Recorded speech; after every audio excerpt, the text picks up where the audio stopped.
14 days after other areas of the state would begin to open up. So, I mean, in terms for us going to yellow, from red to yellow. But again, you know, as Senator Collette in our caucus comments all the time, and she's a nurse, you know, that we learn so much about this virus literally on a daily basis, if not weekly basis. We don't know what this is going to look like on, you know, on May 28th, on June 25th. You know, we don't know where we're going to be in terms of what the, you know, what the stage of the virus is. So I think that if we were to have conversations about what we can do today on May 5th, it may be very different in 25 days from now. So again, I'm hoping that the models that the governor has put together, the data will begin to give us an idea. And then, and I understand how everybody wants to know exactly what we're going to do, but we just don't know at this point what, you know, how businesses, specifically those in the food and beverage industry, are going to be able to handle that when we don't have any real empirical data to look at, to analyze at this point. It's a very difficult position to be in, but it's a very novel and unprecedented time. Yeah, so I'll certainly say that we are definitely have a better handle on this virus than we did when they shut us down. You know, science is changing every single day. We're learning, you know, unbeknownst to us 8 weeks ago, that some people have no problem with this virus and some people it's debilitating. Excuse me. So we can only work with what the science tells us. But to your question on with regard to Mayor Kenney, I don't specifically know how he's planning on handling the opening of restaurants per se. And I would say that when you, I know that we certainly all saw the new police commissioner give the sign to law enforcement to start making sure that they're enforcing and arresting people who are acting illegally and unlawfully. And if you did have somebody come into your restaurant when we do get to open, certainly if you don't want somebody in there, you've always had that right to deny somebody access to your restaurant. Yeah. I mean, you know, to the representative's point, you know, what happens when we begin to open up SEPTA? You know, I mean, SEPTA is going to be in the same situation. If folks get on SEPTA buses and for public transportation without wearing protective gear, you know, what is going to be our level of enforcement, whether it be in terms of businesses or whether it be public transportation or other areas? So I think that's something that, again, I know that the governor has been very hesitant to push on enforcement. And so I'm sure that the mayor is going to have to work that out like mayors across Pennsylvania are. Okay, next question. We have Dave Goldman. It's Urban Village Brewing Company. Dave, you've been unmuted. Thank you. You know, my question is about, I think, the bill that you all are working on as it relates to the relationship between landlords and tenants. The big challenge right now, as I view it, is we've been down for over a month and a half. We'll perceivably be down for more time. Then once we are open, we'll be doing so at half volume. This is like the one relationship that there seems to be no consensus on, and is very unsettling for all of us. As you know, if landlords are of the mind that, well, you just owe us this money, whether you can use your space or not, that's basically just money we're being asked to pay for something we're not receiving. And we need the government agencies in some manner to step in and offer some guidance on this or some rules, so that we're not looking at, even if you can evict us now during the coronavirus, it doesn't mean you can't once it's over. And then are you asking us for all of that back rent? Like, how are we supposed to financially get past that? You know, we need some assistance. Yeah, no, look, it's a precarious area to deal with law creating. What the bill that we have, and the senator has a companion bill is to stop evictions now during the state of emergency. And the attorney general has stepped in and not left us strictly to the legislative process on that. And in the same vein, I did look into this a little bit through some of the committees in the House that deal with landlord-tenant issues. And it's a very precarious position to be in. It's really a contract law that you're talking about. So what for now, if you're having an issue with your landlord, I did get feedback that the Attorney General's office is willing to help and try and mediate between a tenant and landlord, because you know, right now you have a contract. So if there's an issue that you don't seem to be able to be working out with your landlord, the Attorney General's office is suggesting that you file a consumer complaint with them. So file it with the Attorney General's office if you've tried and are been unsuccessful in dealing with this contract issue with your landlord, and that the Attorney General's office is going to try and start mediating these situations so that you can deal with it now, so that when the state of emergency is lifted, you can have some sort of agreement in place. Mhm. So I did get that feedback that the Attorney General's office is aware of this, and they're willing to put the consumer protection portion of their office at work to try and help with these situations. Okay, thank you so much, Representative. The next question we have is from Sean Butler Galleria. Sean, you've been unmuted. Hello, thank you everybody for giving us this opportunity to ask some questions here. I'm asking about House Bill 2372, business interruption coverage. Is there any kind of movement on that at all that you can speak to? I wish you had asked me that when I was before this, so that I could have pulled up the bill. Who's the bill by? It was co-sponsored by 37 Pennsylvania legislators, so I couldn't say who actually brought it to the floor, but it's House Bill 2372, and it's trying to push through legislation for businesses to be covered under business interruption, which... oh, the insurance issue you're talking about, right? Yes. Mm-hmm. Yeah, that's been introduced, and the problem is, you know, the insurance company is going to fight it left and right. And that was introduced by the leader of my house. I don't know whether they're even going to bring it up. It hasn't been brought up for consideration. And I am a co-sponsor of it because I do believe that the insurance companies should be giving some sort of relief, even though they're hiding. I believe they're denying right now under a clause with regard to viruses in their a lot of the commercial contracts, and I think that's what they're trying to go after. It has been bipartisanly. I'm looking at the co-sponsorship, so it does have bipartisan support. I just don't know when the speaker would be willing to bring this up, but I can certainly go and ask and find out the status of it next week when we're in session. We appreciate that. Thank you. It's still sitting in the insurance committee, so it hasn't even been brought out of the committee yet to even be considered on the House floor. Yeah, Kristine, I just want to sort of dovetail into what the representative said. Myself and Senator Hughes co-sponsored I think it's Senate Bill 1114, which is business interruption as well too.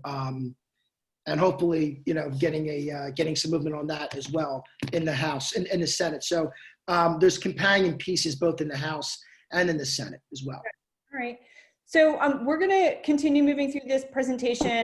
Next couple questions, if the elected officials can hang on, just because there might be things that you can jump in on as well. Anybody who has a question that we weren't able to take, we have if the representative's aides can jump in and provide your email addresses. That way people can kind of directly contact your offices with any questions that we weren't able to get through. So we had a couple of things that we figured you guys would all want to talk about. We've talked a little bit about rent evictions. I did touch base with Councilperson Squilla's office ahead of this, just to see if there were any updates on that. And then unemployment insurance was another question. And then metrics for reopening, which we have touched on, but I just figured I'd provide a little more information on. So the question was, do I have to pay, I'm sorry, yeah, okay, do I have to pay unemployment premiums for any claims from your employees if you furlough them? And this is the official answer. from unemployment office, which is that if you are up to date with your unemployment solvency fees, then no, you won't have to pay any additional premiums on claims due to the outbreak.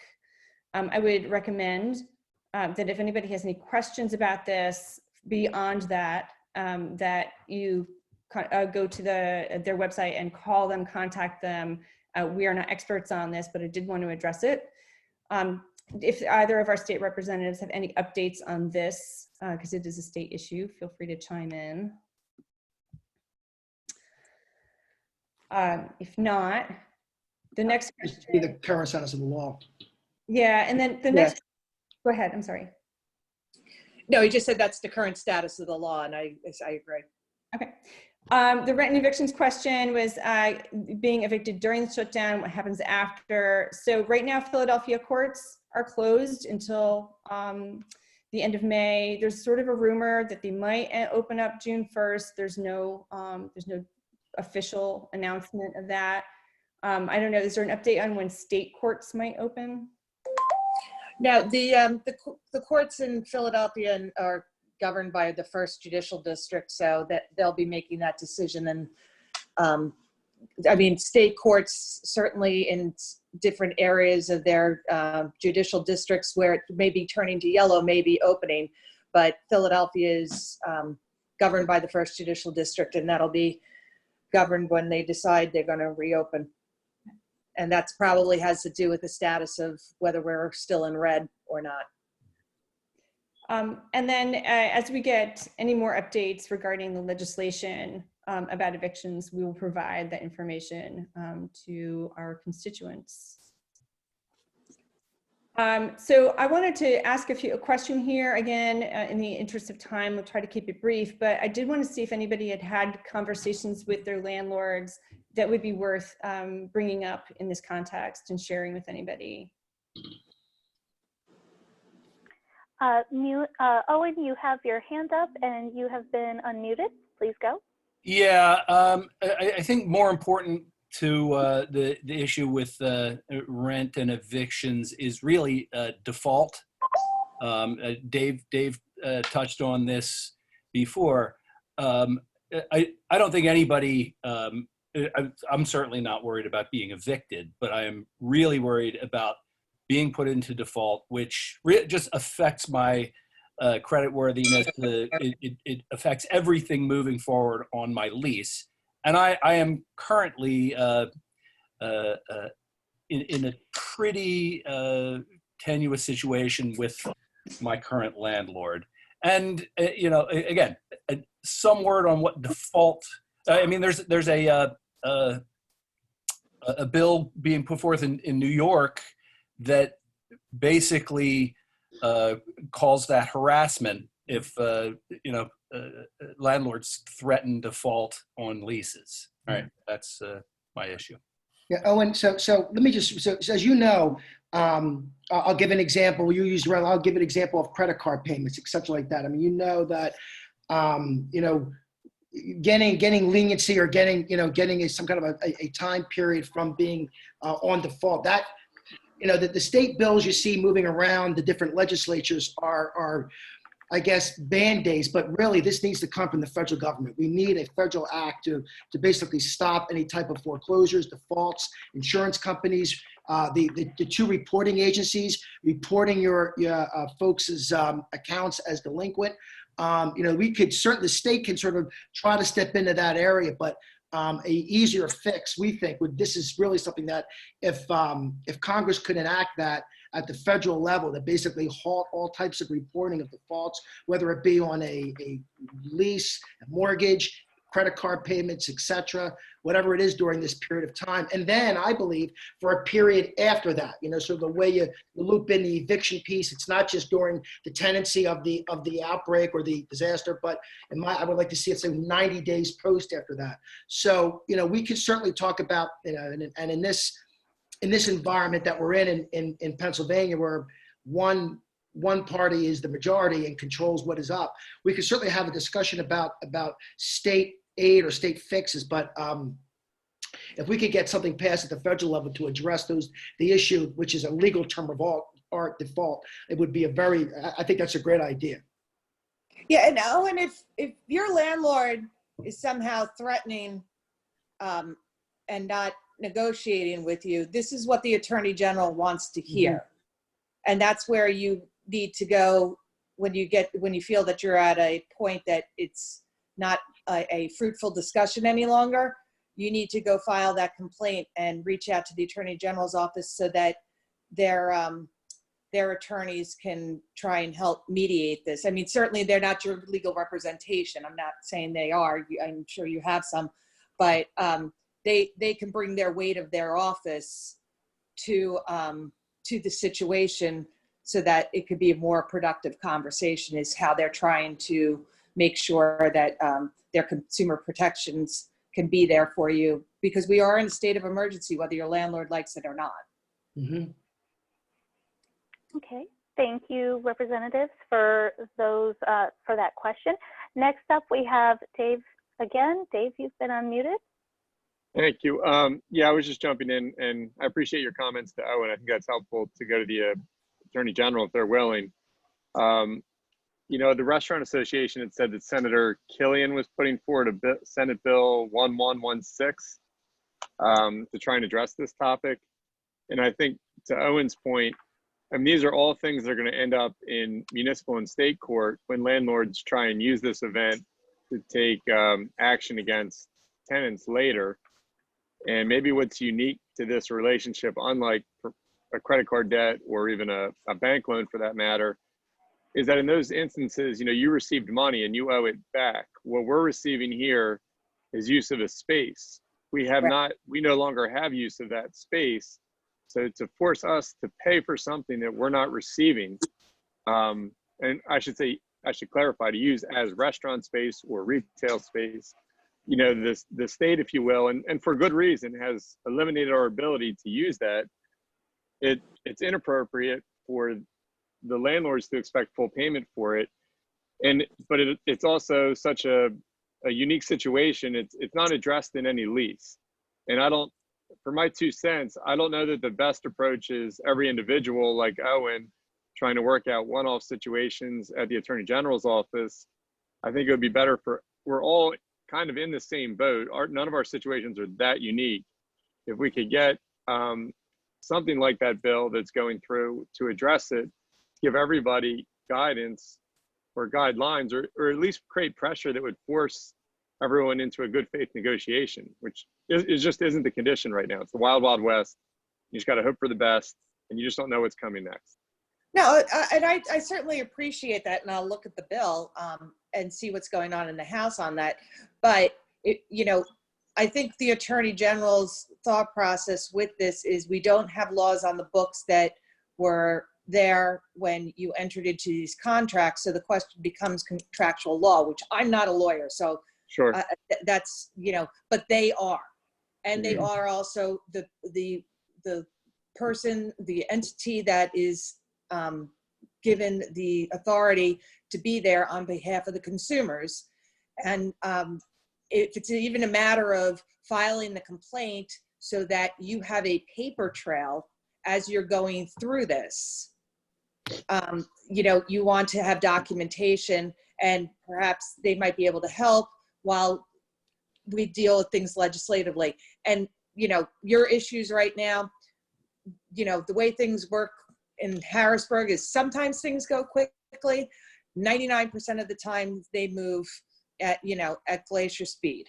So, I understand what you're saying about let's enact a law, but that's, that's a numbers game. It's called 102 votes in the House, 26 in the Senate, and the governor's signature. So for right now, with your issue imminent right now, the only thing I can say is cover yourself, make sure you have documentation, and go to the Attorney General's office, because it will probably put a pause to your landlord and what they're trying to do. All right, well, thank you everybody for that conversation and for those points. Again, if I'm happy to kind of continue this conversation offline. We have a bunch of other stuff we wanted to work through. today, hopefully provide some thoughts, some considerations, get people's kind of creativity going on problem solving. And then if we have time still at the end, maybe people can chat and kind of share what their experience is. So I'm going to move on. If our officials have to jump off, then I totally understand. You're welcome to remain on for the rest. So we had, one of the things I just want to throw in there is that if the bid can help facilitate conversations, if people feel like they're have a relationship with their landlord that isn't on the best terms, we're happy to jump into and help try to facilitate those conversations. So there was I'm going to breeze through this one just because we are kind of running short on time, but this was the language for the metrics for reopening that was issued, which I think, as we've already covered, is going to be very difficult for this part of the state to meet. So we just wanted to jump into some guidance from our perspective, like the bid. We've all kind of been brainstorming. I've been talking to other bids. Like, what are some thoughts on what reopening for restaurants might look like? What are some things that maybe you haven't thought of that maybe you, while you're in this kind of downtime, can get organized? So crafting a relaunch checklist, we came up with 3 basic points: capital, operations, and messaging. But I wanted to, at this point, introduce Maura from Temple Small Business Development. Sorry about that. Because there's a lot of really specific things that they can help walk you through on that. So Maura, if you want to kind of introduce yourself and talk a little bit about what you guys do. Of course, thank you so much. So my name's Maura, and I'm the director of the SBDC, the Small Business Development Center at Temple. So the SBDCs are funded by the SBA, DCED at the state level, and Temple University. There's 16 of us, all at universities throughout the state, like more than 900 throughout the country. So every county in the US is covered by an SBDC, and our whole purpose for existing is to help small business owners with a variety of services at no cost to you. And then recently, with the additional funding to SBDCs through the CARES Act, we've been able to launch, well, we will be launching June 1st, 2 centers of excellence. One specifically in the hospitality industry. So what we're calling the Center for Hospitality Resilience is going to open to help you on June 1st.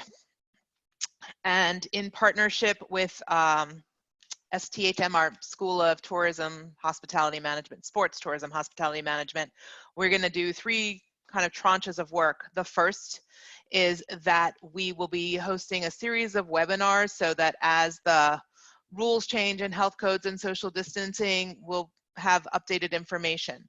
As we're also going to do like new business models and different ways that you can pivot your hospitality business to, maximize revenue, minimize expenses, that type of thing.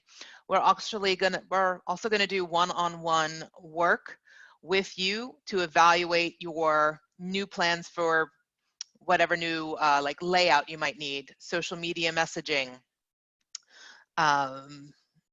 training, safety guidelines. We'll look directly at your business and your plans and give you feedback specific for you. And then we have 3 larger projects that we've just set aside funds for, something that would have more impact and need more time. And all the work will be done by faculty and student teams. We've put aside money to do about 200 individual projects at no cost to you. So everything I've just talked about is at no cost to you. And then the second center we're opening is around e-commerce, where we will help you integrate your POS system. One of the things we heard from restaurants and people in the hospitality industry is that the payment methods you are using in real life don't integrate well with the online payment systems. And so we'll do some e-commerce triage for your site, finding the integration tools to help you so that things are streamlined and a little easier for you. We can also help with scheduling, reservation systems, e-commerce sites so that if you haven't been selling online, we can do something, you know, quick and dirty. Get your top 30 bestsellers online. We can finish those projects in 1 to 2 weeks. So incredibly fast turnaround through our information systems major and the help, again, of faculty. So yesterday I was on the phone with Carrie Lepore, who's the Deputy Secretary of Tourism at DCED, and she was talking about some of the hospitality grand, like big picture things. There's a PA Promise program that the state will be running that will give guidance on health and safety guidelines, and you'll take a little course, and when you pass the course, you'll get a sticker that you can put in your window, which will show consumers that you are meeting the highest standards for their safety. She mentioned that some locations are personalizing it, like now there's a Poconos Promise, so that we could look at, you know, something like that, Philadelphia specific, Northern Liberties specific, and carry out PA. So the state is going to do a lot of marketing and branding for when things are able to be open. So in addition to those hospitality specific things, we also are helping people manage the PPP and EIDL loans they may or may not have gotten. And we have some general business classes or business one-on-one consulting that we can help you with your finances. We'll be offering QuickBooks training if you're not already using QuickBooks. We have a tool called Live Plan that integrates with QuickBooks that actually helps you put together a business plan and then work with your financial projections. One of the great things about this tool is that you can upload your financials from QuickBooks into Live Plan and then play around with the hours you're open, the covers you have, the, you know, your cost of goods, what would happen if you change payroll. Like you can put, it's like scenario planning, but it's with your real numbers. So it's very helpful. And one of the things I'd like to emphasize is that this is not just a ramp up where we're going to go from, you know, red to yellow to green. I think that we should really be looking to plan for resilience, and, you know, maybe it's red to yellow to red to yellow to green to yellow to green to red to, you know, it's an ebb and a flow, and it's not going to be fast. It's not probably going to be pretty. And the big picture, you know, macroeconomic reports really say that we shouldn't expect to see the same level of economic activity in Philadelphia as pre-pandemic levels until we hit the first quarter, hello my son, the first quarter of 2023. So if you're wondering when you might see your same revenues or your same, you know, level of busyness, we're really like almost 3 years out. We have lots of ideas, so we're going to let you some of those. Maura's going to jump in on some other thoughts, things that are really specific. Again, I feel like the word resource just kind of like makes everybody's brain go fuzzy, and I wanted to really offer some real solid things that you can really take action on. And Maura's organization can help you if you just have some ideas and you want to bounce them off of somebody. You're not sure if they're the right ideas. That she's the person to go to for that. Yeah. We have open Zoom office hours Monday, Wednesday, and Friday from 3 to 5, where we have a senior business consultant available to answer any questions you want to try and throw at us. If you did get a PPP, we're available to help you manage to your funds to make sure that you can get the forgiveness you qualify for. And to remind everybody that these federal programs are covering a wide swath, and Philadelphia is particularly hard hit, and not all of the rules of the PPP work in our situation, especially with you know, hospitality, restaurants, and the hospitality industry in Philadelphia. So questions. I was just on a call right before this with someone from SBA and asked a question that's come up with restaurants a number of times, and he didn't have an answer. So there's still some open things that we're going to keep everybody updated as we get answers to those questions. But I did think there were some things in the next section here just about capital. Business plans, not everybody has them, but this is where you guys are all thinking about yours right now and how you might rewrite it. What are the things on? Any business plan you had before February 15th, just throw it in the trash. It is not good. But for sure, I mean, we're all looking at Texas, right? Who right now is just limiting seating to 25% of capacity. One of the things that Temple can help you guys with is walk through, like Maura had said, what are some of the scenarios? What is your break even going to look like going forward if we're planning for that much limit of available seating? We also, one of the things that we wanted to make sure you guys were all keeping in mind is that as you've sold gift certificates to stay afloat, that needs to be part of your business plan. You're going to have to review those. And so I wanted to make sure you guys were all keeping that in your minds. And then I wanted to just touch on human resources. I'll let Pam take this if you want to just talk about human resources and how we might need to start to think about using them or not using them. Well, it's a really good time to start thinking about, who do you want to bring back? What do you want to do with them in this time period? And, who's going to be available once this is over? So, this is a really good time to sort of maintain that essential workforce and think about reassigning them, getting them, to wear many hats in this downtime. If you're still paying them, maybe they can start helping with social media. Maybe they can be taking management courses. Maybe they could be doing something else, helping you get the automatic payments up and going. So that's kind of what we were thinking. Also, what is your plan? There's got to be something clear for them so that they know when they come back that that's going to be safe. And a lot of you've already done that. And so is that going to continue or not? Much to Owen's earlier thing, are you going to still have to wear masks, things like that? I think it's something that you're going to have to probably make a restaurant policy long before it comes from anybody outside of the restaurant, before it comes from any elected officials. So those are the things to think about with your workforce. Yeah, I mean, if people are utilizing the PPP, we're going to go into a little bit more detail in just a second about some ideas about things that people can be actually working on remotely. So the second wave, nobody wants to think about it, but as we've mentioned, there's some scenario planning that might help you through some of that uncertainty. And then I know that the word profit just probably seems very laughable to everybody right now. But just keeping in mind that, clearly one of the things that this has shown us is that we might have to have more money in reserve than might have been in your original plan. Yes, we are really focusing on helping people remember that there's a difference between revenue and cash flow, and that they really want to watch cash flow, hold on to as much cash as possible. We even have suggested for some people who have gotten the PPP that they, instead of trying to get forgiveness, keep it as a 1% interest loan, because those are really fantastic terms. Use it for you must still use it for its intended purpose, and you can only pay payroll, mortgage, interest, rent, and utilities with it.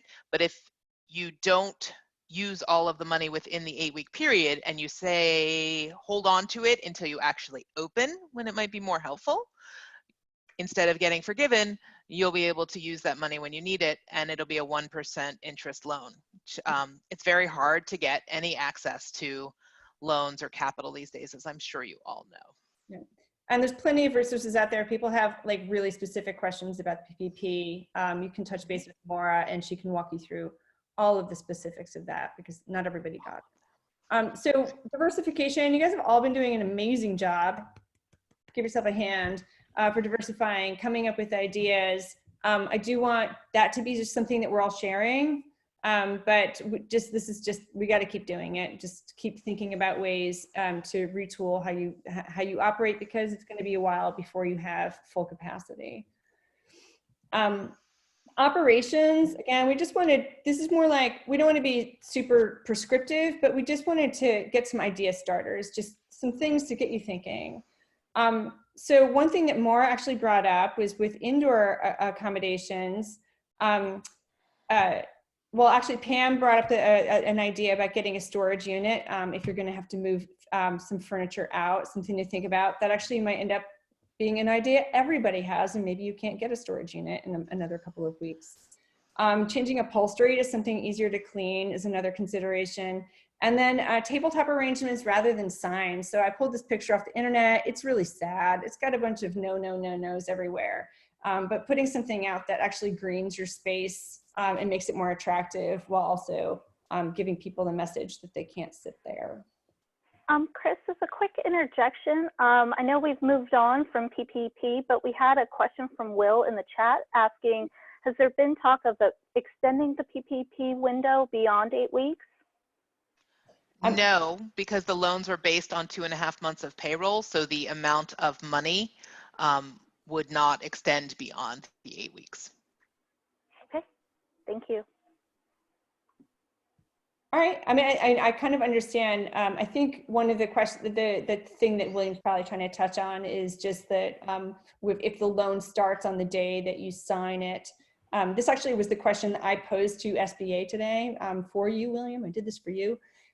Which is that if you are using PPP to keep a payroll, and let's just say you can't open until December, that causes a lot of problems. And what do you do with the forgivable part? And the representative from the SPCA said, I don't know. So I would love to have. So I have some of those answers. It's very important to remember that the payroll protection program was not designed to help small business owners. It was designed to get your employees off of unemployment and back onto your payroll. And when you remember that, it will make more sense about why these rules are in place. The rules are not in place to help small businesses. This program was designed to get these tens of millions of people off of unemployment. And so from the perspective of people making decisions about the PPP program, it was better for people to be on your payroll for 8 weeks, even if you're not open, than to be on unemployment. And it's causing so many tensions between employers and employees in the areas hardest hit, which absolutely won't be open when the money is deposited in your bank account. So the EIDL was actually a better choice for many people because the EIDL had a 6-month deferment available. So applying for the EIDL loan meant that you didn't have to accept it right away, and you could keep that money in your back pocket, even though the terms weren't as favorable at 3.75% with a 30-year amortization versus the 1% with a 2-year amortization schedule, and then rolling into a 4% over a 10-year amortization schedule. The EIDL had this amazing benefit of not having a start date and having a lot more flexibility for the business. So the EIDL was really set up for the business owner, and the PPP was really set up to keep people on payroll and off of unemployment. Yeah, and I heard the word had because the update I got today from our federal official was just that EIDL is sort of awaiting additional funding, whereas PPP is still currently open. EIDL was given additional funding and is open only for ag businesses. And we are not sure whether the EIDL will open again for general businesses, but yesterday it opened again specifically for agricultural businesses. Everybody needs to become a farmer, really, is the answer. I would not recommend that. Chris, not to interject again, because I imagine you still have some additional material, but if possible, we have another question in the chat from Owen asking about it. What about extending the payback period on PPP loans? 2 years is extremely short. It's 1% at 2 years, and then it rolls to 4% for 10 years. Right. I want to thank Senator Farnese for being on. You're going to jump off. Thank you for being on the call for this long to field additional questions. And everybody can look in the chat and have his aide's contact information. If you have additional questions for him, please reach out. I just want to kind of finish up so that we can kind of get through some of the thoughts we had. And if people have to jump off, I totally understand, but hopefully everybody will stick through it, because we did want to address some of these questions that you guys had about, like, what's it going to look like? What are some of the physical accommodations that you're going to have to make?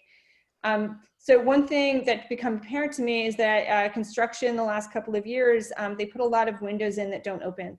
And clearly the businesses who have had that amenity have been able to adapt really quickly and utilize their openable windows for takeout. also for additional ventilation. So that might be something that people want to think about. I think we're all pretty clear on hand sanitizing stations being put throughout your facility.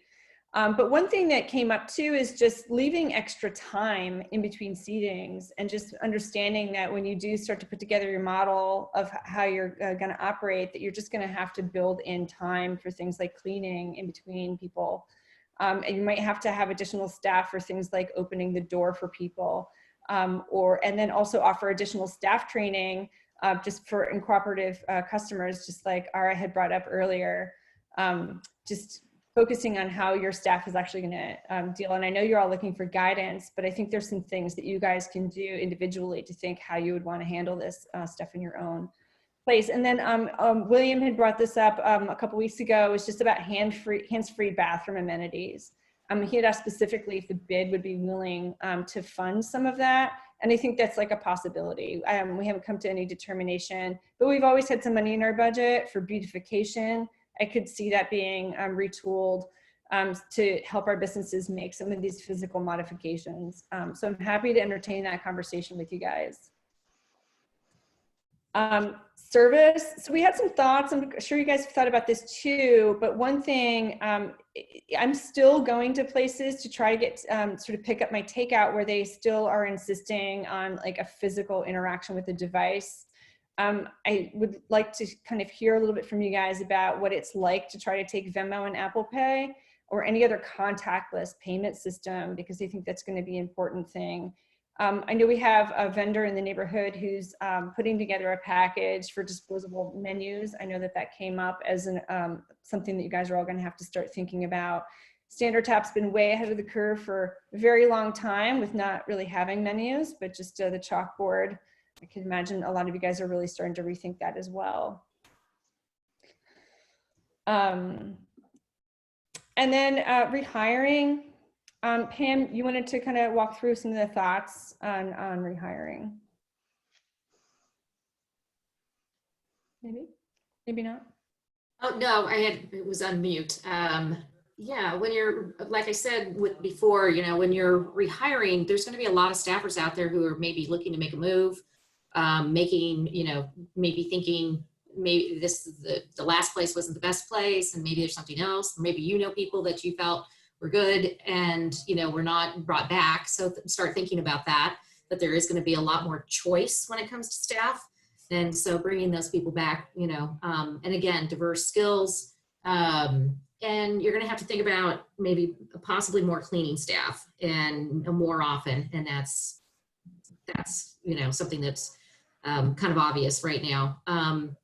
Chris, could you go back to the previous slide? There was something I wanted to touch on there too. I think, you know, I've heard a lot of people talk about, you know, taking them online, you know, soup to nuts. They make the reservation online, they come in, there is no hostess, they've already reserved which table they're going to be at. You have that kind of an opportunity where you can say, which table do you want to sit at? You put a reserve sign on so those people know to come in, sit down right at the table. They don't bypass the hostess completely.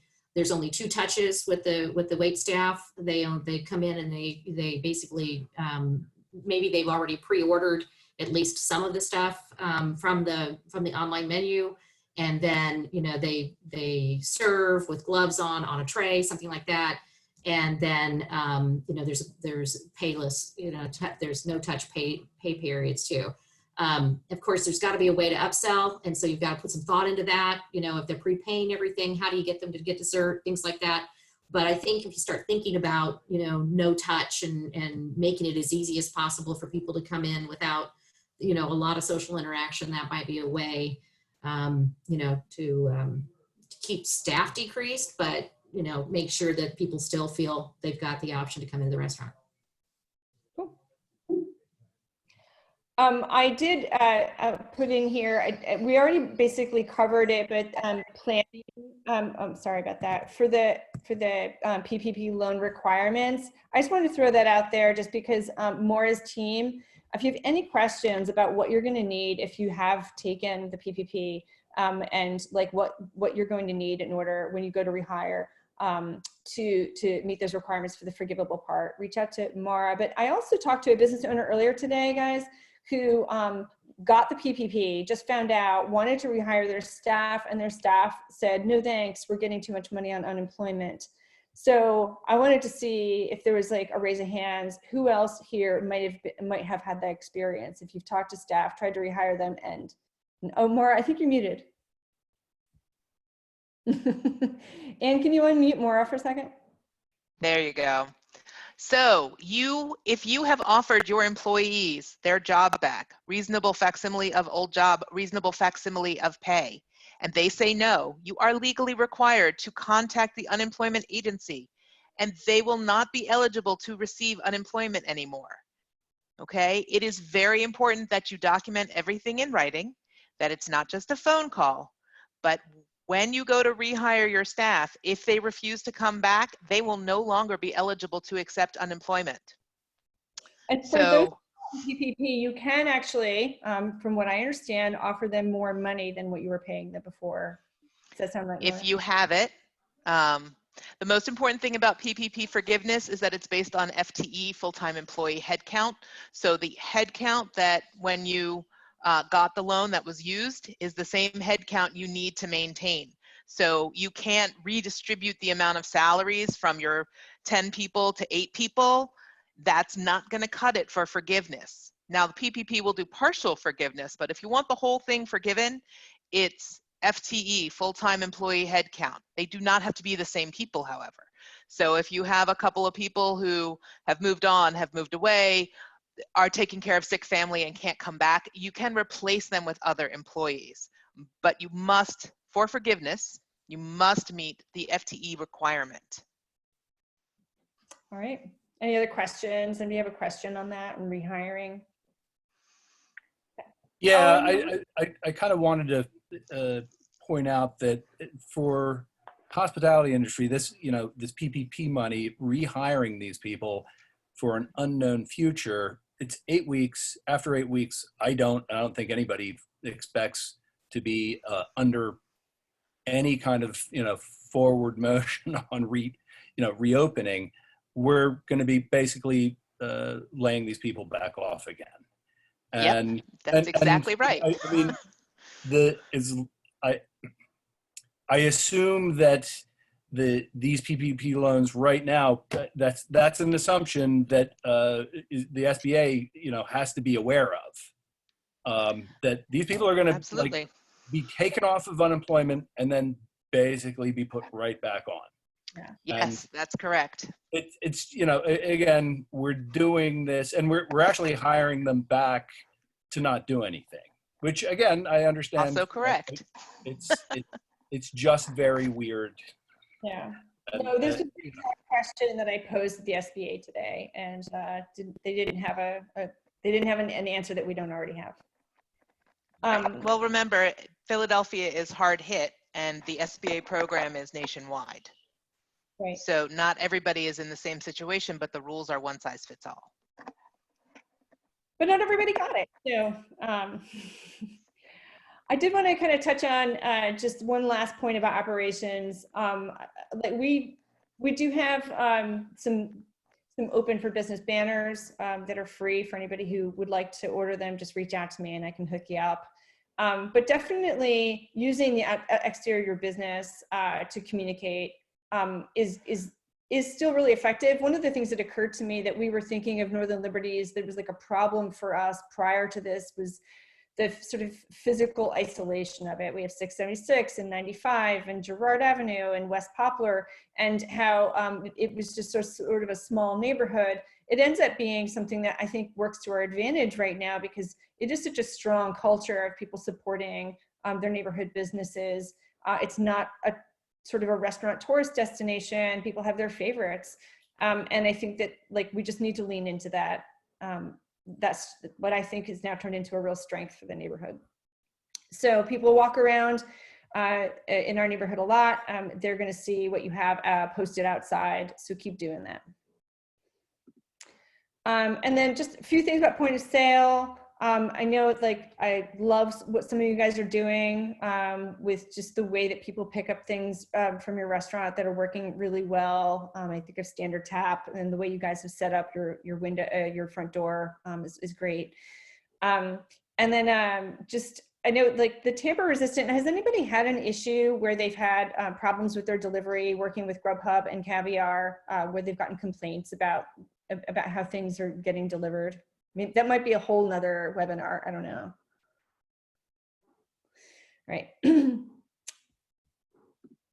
So I did want to touch a few things on marketing, and then this is kind of like the last thing, just because I kind of tend to see where things go wrong for a lot of people. And so I thought I would share some of my thoughts and feelings about it.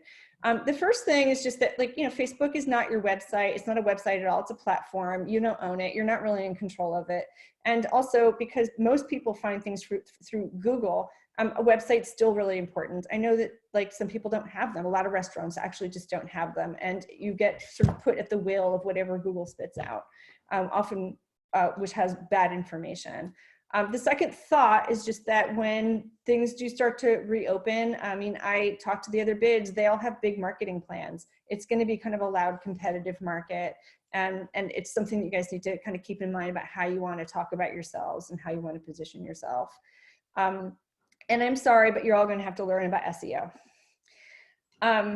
So just improving your sales online. I mean, diversifying your platforms, just again, Facebook's not a website. And it's oftentimes really hard for people to find good information on it. It's really good for the people who are already following you, who are already engaged with you, to get up-to-date information. But for somebody who might just be like, what's for dinner in Northern Liberties right now? Not a good way to communicate. Shopify, I've seen a couple of examples where people's Shopify hasn't been well integrated and they end up with two different websites. That's something that Maura and her team can actually help with. And then use of your homepage to communicate hours. When I've kind of tried, when we as a bid try to get information about you guys, sometimes we're on the internet looking for you and we find like different hours in different places. It's confusing sometimes, like how does one order from you?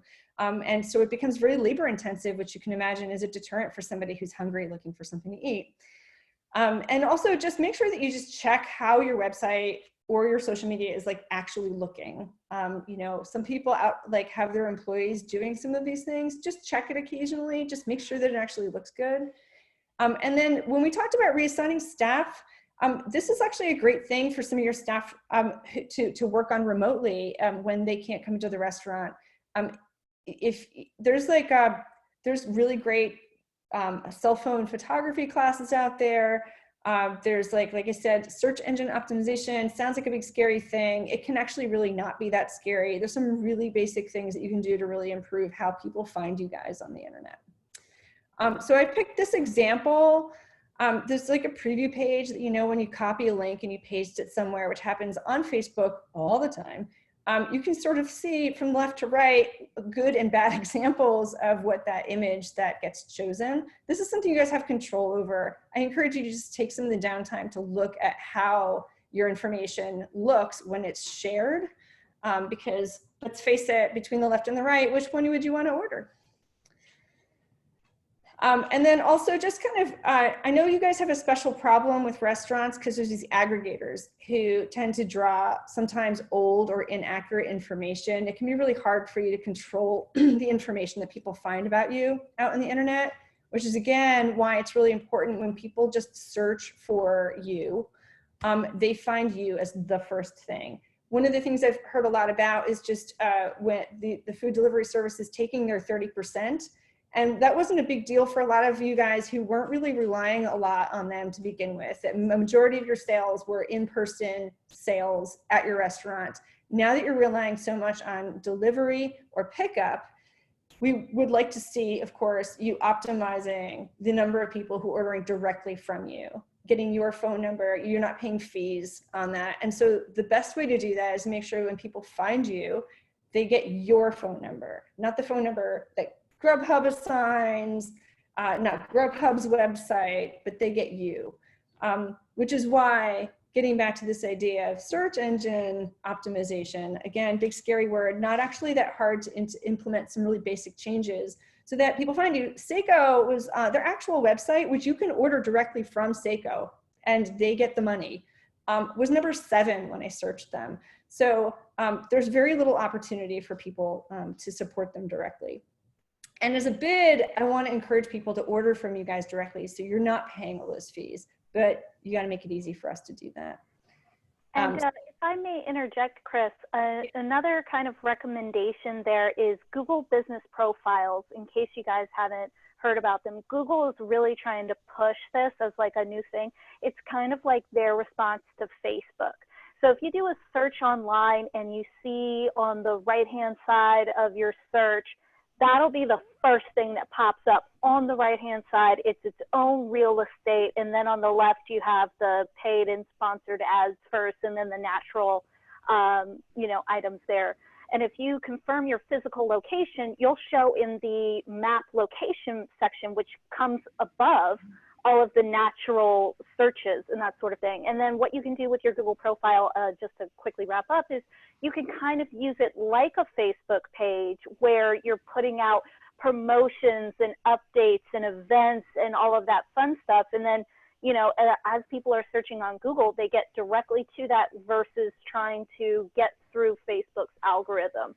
So, you know, definitely something to look into in order to optimize your SEO and web presence outside of Facebook.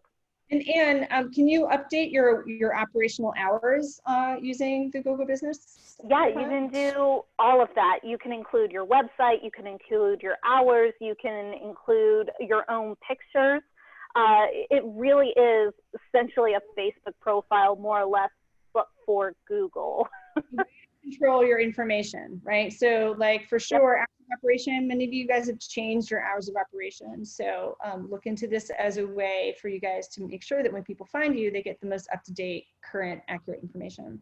So these guys, Bimini, just relaunched on Monday, and I thought they did a great job. They changed their whole homepage. So when you find Bimini Juice, it's the first thing you find when you search for Bimini Juice is them. You go to their website, and they use their homepage to communicate really clearly everything that you need to know about ordering from them. I know that I saw the Urban Village, you guys did a good job too with that on your homepage. Again, I'm sure you guys have your hands full. You're not really necessarily thinking about all this, but if you do have an opportunity to put one of your employees to work and you're not sure what they can do while your restaurant is shut down, we have some ideas. So just a reminder video, even just walking through your restaurant and remind people why they came in. I know Aura did that. If you guys must have all seen it, Apricot Stone has done the virtual waiter service. That got them tons of free press. Great job. Really good example of innovation. Strategic partnerships, like, you know, if you guys want to start working with other businesses that might be able to start opening before you as a creative way to kind of remind people that you're here and offer an opportunity to order from you. But just any kind of cool behind the scenes, demonstrations, how-tos in your kitchen. Maybe there's a favorite recipe that people would like, I don't know, standard top, how do I make that chicken pie, man? And maybe if you gave that away, I would never come back, but that's but just wanted to kind of get you guys thinking about things that you can be doing in your restaurants while people might not be able to come in. And then that kind of wraps things up, but I did want to offer some free resources from the bid. So we're going to be buying some branded chalkboards because I really do feel like that has become a very important tool to communicate like what you guys are doing right now. We have the Open for Business banners. And then I'd love to kind of make available some grant money for improvements and would love to sort of hear your thoughts. We don't have to necessarily get into it right now, but we can. But if you guys want to email me some thoughts that you might have on things that we can do to help you guys, I'd love to talk about that. So from here on out, I would love to kind of just like unmute everybody. I also wanted this just to be an opportunity for everyone to just say hi to each other. And just make sure that we all understand that we're still a community, even though we are not open for business the way we used to be. Before we do that, Chris, Clara just wanted to also mention one other thing. Sure. Oh, hi. So if we have SEER Interactive in our bid, and if you go to their website, you can find that they have free resources, just programs to run through your website or your social media and give you feedback. They're very specialized, so off the top of my head, I cannot name them, but they're there and for you, and they're free. And they are providing a lot of services, either very cheaply or free of charge, and they are right there. They know the community and they know the market, so they can help you with that. The other thing that I want to remind you is that we are here to support you, and we are growing our social media, and it's growing really fast. So just tag us on things. We're at Northern Liberties everywhere, or email me. You guys have my email, clara.flores@explorenorthernliberties.org. And just, I will promote you. If you need something done because you really cannot figure out how to do a graphic, we can help you with that. We are not, that's not my main purpose, to create graphics, but I'm so happy to help you if you need it.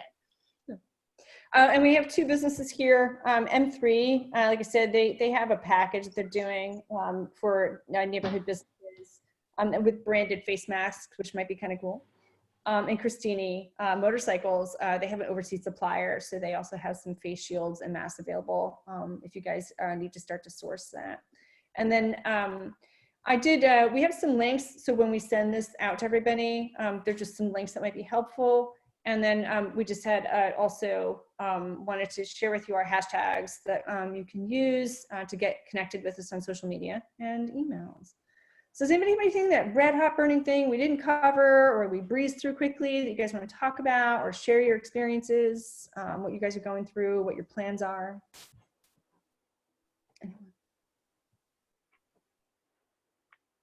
Sean has his hand raised, and I am unmuting. Go ahead. Just a question for the, I'm sorry. Just a question for the group. Just wanted to see if anybody's had any luck receiving the pandemic unemployment assistance part of the unemployment compensation. Has anybody seen any success with that? As a business owner, have you gotten unemployment? I'm going to go ahead and unmute so we can have like a conversation. Did you ask yes for the PPP, or is that what you're asking? No, not for the PPP. For the, this is the PUA. Sorry for all the acronyms. Which I believe is the Pandemic Unemployment Assistance Program, which is a federal program that is run through the state.